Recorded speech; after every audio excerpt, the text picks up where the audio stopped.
안녕하세요. 무비리치를 진행하고 있는 송우진 감독입니다. 안녕하세요. 배우로 활동하고 있는 민재입니다. 네, 지난주에 우리 조용한 영화를 했어요. 일본 영화. 이번엔 시끄러운 영화요? 네, 이번엔 좀 액션 영화 네. 하기로 말씀드렸는데 어떤 영화죠? 스파이 코드명 포춘. 전 세계 검은 무기 거래 왕인 슈퍼 빌런 그렉을 통해 정체를 파악할 수조차 없는 핸들이 거래된다는 첩보 내용이 입수됩니다.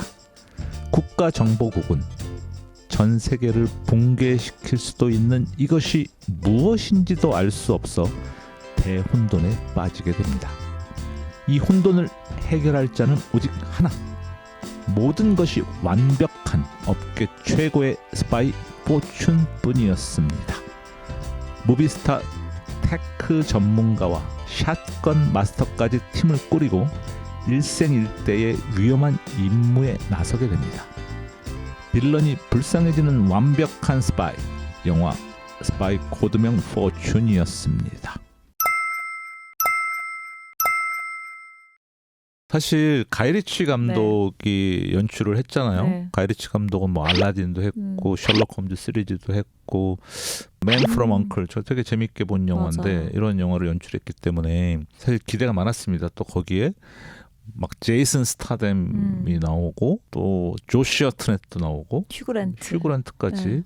뭐 배우도 짱짱하고 감독도 짱짱했기 때문에 기대를 많이 하고 저희가 이렇게 셀렉트한 영화인데 네. 거의 실패 안 하는데 이번에 조금 네 기대에 좀 못 미쳤습니다. 맞아요. 액션이면 액션 뭐 이런 것들이 그렇게 화려하지 않고 요즘에는 액션 영화들 보면은 어떻게 하면 더 지금까지 안 보여준 걸 보여줄 수 있을까 이런 고민들을 감독이 많이 하잖아요. 관객들도 웬만큼 액션 이 제대로 나오지 않으면 아이고 별론데 막 이래 버리니까 네. 점점 더 액션의 강도는 높아지고 좀 더 또 반전도 강하고 또 빌런도 엄청 세지고 맞아요. 막 이런 추세인데 이 영화는 액션도 그렇게 화려하지 않았고 또 빌런도 그렇게 강하지 그렇습니다. 않고 그래서 여러 가지 약간 총체적 난국의 문제가 좀 있었던 것 같아요.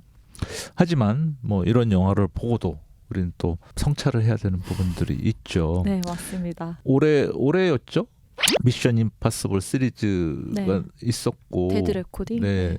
그거랑 약간 겹치는 부분들이 좀 있었어요. 네네. 근데 사실은 이 영화도 제작하신 분들한테는 되게 어려운 부분이 있었습니다. 약간 팬데믹과 또 러시아 우크라이나 전쟁 때문에 여기서 빌런이 좀 우크라이나 뭐 이렇게 나쁜 사람처럼 이렇게 취급을 하고 이래가지고 개봉이 많이 늦어진 영화이기도 합니다. 맞아요. 그래서 좀 어려움이 애초에 좀 있었는데 그러다 보니까 조금 더 이게 좀 퇴색되는 그런 부분들이 좀 있었어요. 지구를 하여튼 멸망시킬 만한 그런 위력을 가진 어떤 아이템을 뺏기는 그런 이야기이기 때문에 그쵸. 미션 임파서블과 또 상통하는 면이 있어갖고 그 기대감이 더 떨어진 것 같은 아쉬움이 있습니다. 네. 이미 관객들한테 많이 노출이 된 느낌이라 스토리가 비슷하긴 했죠. 그러니까 사실 지금도 뭐 북한이랑 우리나라가 세계에서 유일하게 분단된 국가고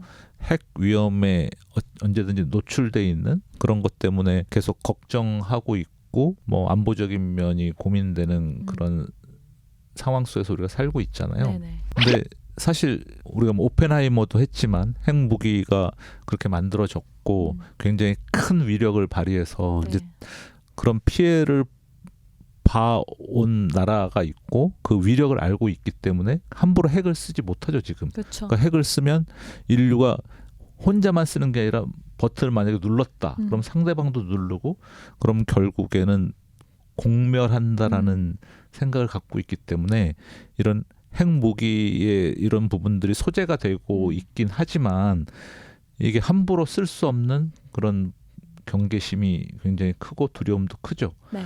근데 오늘 제가 갖고 온 말씀은 핵 전쟁이 일어나지 않아도 지구는 곧 멸망할 것 같다.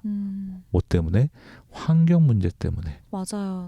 날씨가 가을인데도 더운 것처럼. 그러니까요. 네. 한번 여기에 필요한 말씀을 갖고 네. 왔는데 한번 낭낭 읽어보겠습니다. 목소리로 읽어주시기 바랍니다. 네. 이사야 24장 5절에서 6절 말씀. 땅이 또한 그 주민 아래서 더럽게 되었으니 이는 그들이 율법을 범하여 율례를 어기며 영원한 언약을 깨뜨렸음이라. 그러므로 저주가 땅을 삼켰고 그 중에 사는 자들이 정죄함을 당하였고 땅의 주민이 불타서 남은 자가 적도다. 아멘. 자, 하나님은 처음에 천지 창조를 하시면서 인간에게 잘 다스려 지키라고 하셨죠. 근데 그게 사실은 언약인데 네. 이거를 깨뜨리는 게 누구냐?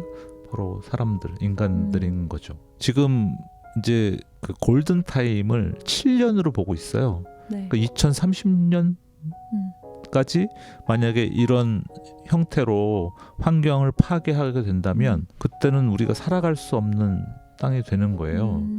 그 온도가 점점 상승하고 있는데 올해 유엔 사무총장이 그러니까 지구 온난화 현상, 온난화를 이제 글로벌 워밍이라고 부르는데 지금은 글로벌 워밍이 아니라 글로벌 보일링이다라는 표현을 했어요. 그러니까 지금 지구가 끓고 있다는 거죠. 지금 현재 1.5도가 상승이 됐는데 이게 1도가 높아짐에 따라서 점점 지구 환경은 파괴가 됩니다. 이제 막 산불이 계속 일어나서 자연들이 훼손당하고 최근에도 많이 그랬죠. 네, 지금도 많이 그런 현상이 일어나고 있고 그리고 이게 뭐 3도, 4도 이렇게 되면 북극의 얼음이 다 녹아버려요. 네, 맞아요. 예, 그럼 막 홍수가 나겠죠. 이런 현상들이 계속 우리한테 닥치는 위험을 많은 과학자들이 경고하고 있습니다. 그래서 지금 그 바닷가에 버려지는 쓰레기며 이런 것들이 또 주범이 되고 있고 플라스틱도 사용하지 말고 텀블러 갖고 다니고 이래야 되죠. 네. 그리고 지금 이런 상황들이 이제 어떤 문제가 되냐면 사실은 우리는 이제 뭐 지구에서 살아갈 날이 그렇게 많이 남진 않았는데 우리 자녀들 또 그 자녀의 자녀들이 맞이할 이 지구는 우리가 그 콘크리트 유토피아를 했었잖아요. 그러니까 그런 세상을 우리 자녀들은 네. 살아갈 수밖에 없는 그런 상황들이 오는 거죠. 아포칼립소라고 하잖아요. 네. 그 지구가 완전히 뭐 거의 멸망하는 수준에 있는 거기서 우리가 살아갈 수 있는 환경들을 우리가 후손들한테 유산으로 남긴다면 그건 우리의 큰 죄악이라고 생각하거든요. 그래서 우리가 이런 부분에 좀 경각심을 가지고 네. 이게 개인으로만 되는 것이 아니라 특히 기업들 바다에 버려지는 엄청난 배들이 많다고 들었어요. 네. 그거는 사라지지 않고 그 큰 덩치의 것들이 뭐 우리가 뭐 플라스틱 하나 버리는 거에 1000배, 10,000배의 그런 효과를 또 나타내거든요. 그래서 이 부분은 서로 공유하고 이 심각성을 서로 알리고 이런 부분들에 대한 공부가 필요하고 또 실천도 필요한 것 같아요. 근데 피부에 바로 체감되지 않잖아요, 사실. 네, 그러니까 온도가 더워서 지금 가을인데도 여름 같아 이런 것들 빼고는 물이 부족해서 당장 못 먹고 이런 건 아니다 보니까 아마 후손들에게 그렇게 영향이 간다는 게 확 와닿지는 사람들이 않는 것 같아요. 네. 그러니까 영화에서도 결국에는 그 뱅크를 무너뜨리려고 하는 거잖아요. 네. 사람들에게는 모든 게 약간 물질적 네. 그런 거는 확 와닿는 것 같은데 어떻게 보면 체감도가 더 중요한 문제임에도 불구하고 좀 확 와닿진 않나? 그러니까 바뀌진 않나 보다라는 생각이 들긴 해요. 저희가 지금 이 녹화를 하고 있는 지금 날짜가 9월 7일이잖아요. 맞나요? 맞아요. 네. 9월 8일입니다. 네. 제가 졸업한 초등학교의 개교기념일이네요. 그것까지 기억하세요? 네. 근데 우리 점점 그거 많이 느끼잖아요. 여름, 겨울은 길어지고 특히 여름이 길어지고 맞아요. 봄, 가을은 짧아지고 제 있다. 가을 진짜 좋아하는 계절인데 없어지고 있어요. 그러니까요.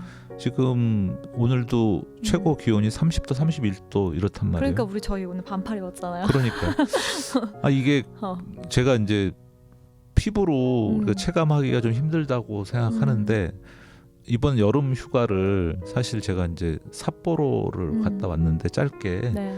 근데 그 전에 몇 년 전, 4, 5년 전 이때 그 가족 여행을 삿포로로 한번 갔었어요. 네. 근데 제일 더울 때 갔거든요. 네. 7월 말에. 음. 근데 삿포로는 시원했어요. 가을 날씨였거든요. 그래서 그거 생각하고 이번에도 간 네. 거였어요. 근데 34도였어요. 그리고 스콜 이런 비가 내리는 거, 동남아의 비가. 네. 그래서 깜짝 놀랐거든요. 그러니까요. 예, 이거 굉장히 심각하다. 맞아요. 아니 나는 더위를 피하려고 음. 가을 날씨인 삿포로를 기대하면서 왔는데 완전히 너무 맞아. 더운 여름 날씨인 거고 네. 그것도 좀 힘들었는데 스콜링 이런 비가 내리니까 맞아요. 쫙 왔다가 딱 어. 그치고 이런 비가 그러니까 여기도 이제 동남아 날씨가 돼버렸구나. 하늘도 그래서 약간 동남아 하늘 같이 약간 그런 느낌도 있잖아요. 간혹. 맞아요. 음. 예. 그래서 우리가 특히 이제 뭐 우리 주변 분들한테도 계속 이런 경고의 메시지를 알려주고 그리고 또 우리가 또 실천을 해야 되잖아요. 아까 말씀하신 대로 뭐 플라스틱 일회용품 쓰지 말고 될 수 있는 대로. 그러니까 요즘에 가장 또 심각한 것 중에 하나가 1인 가구를 살다 보니 배달 음식을 많이 시켜 먹는단 그쵸. 말이에요. 그러니까 요리를 하려면은 너무 많이 비용이 드니까 오히려. 그러니까 시키는 게 더 싸기도 하니까 간혹. 그러면 다 일회용품이 오잖아요. 맞아요. 그런 부분도 좀 심각한 부분이라는 생각이 듭니다. 또 음식물 쓰레기 같은 경우도 그렇고. 맞아요. 그래서 좀 이것도 연대가 필요한 것 같아요. 그러니까 같이 장을 보고 친구들이랑 예, 그래서 그걸 나눠서 소분해서 갖고 가서 자기가 요리해서 먹으면 그쵸. 좋지 않을까. 오늘 장 보실래요? 제가 잘 해먹진 않아서 모르겠는데 해 드셔야 돼요. 해먹어야 되는데. 네. 그쵸. 그러게 맞아요. 그 음식물 남는 것도 보통 네. 일이 아니어서. 네. 오늘 방송 끝나고 저 시장을 가자고요. 시장 보러 나눠서 네. 괜찮은 방법인 것 같네요. 그런 연대, 그러니까 그런 거 필요한 것 같아요. 예를 들어 영화 티켓 같은 것도 티켓 네. 받지 않고 그냥 모바일로 받고 이런 작은 것들부터 하면 조금씩 하면 나아지지 않을까. 네. 이 방송을 보시는 분들 한번 그런 책도 사보는 것도 되게 중요한 것 같아요. 또 그리고 유튜브에 요즘에는 너무 잘 나오니까 그러니까 지구의 7년 뭐 이런 거 딱 쳐보시면 지금 그 심각한 상황이 어디까지인지 알 수 있습니다. 우리가 하나님께서 주신 이 아름다운 강산, 이 지구를 꼭 지키도록 하자고요. 그게 지상 명령이고 그거 실천하지 않으면 모두가 불타서 남는 자가 적도다 이렇게 말씀하십니다. 영화 월요일은 사라졌다 막 이런 것처럼 네. 진짜 소수의 사람만 살아남아서 견딜 수밖에 없게 될지도 몰라요. 우리 좀 더 각성하고 우리 환경을 위해서 좀 노력하는 저희가 됐으면 좋겠습니다. 모빌리티. 지난번에도 우리가 약간 그랬는데 다음 할 영화는 비밀로. 이번엔 좀 더 신중하게 골라야겠다는 생각이 들었습니다. 맞아요. 일단 이 영화는 비추입니다. 맞아요. 오늘 여기서 마무리하도록 할까요? 언제나 마무리는 아쉽네요. 감사합니다. 안녕.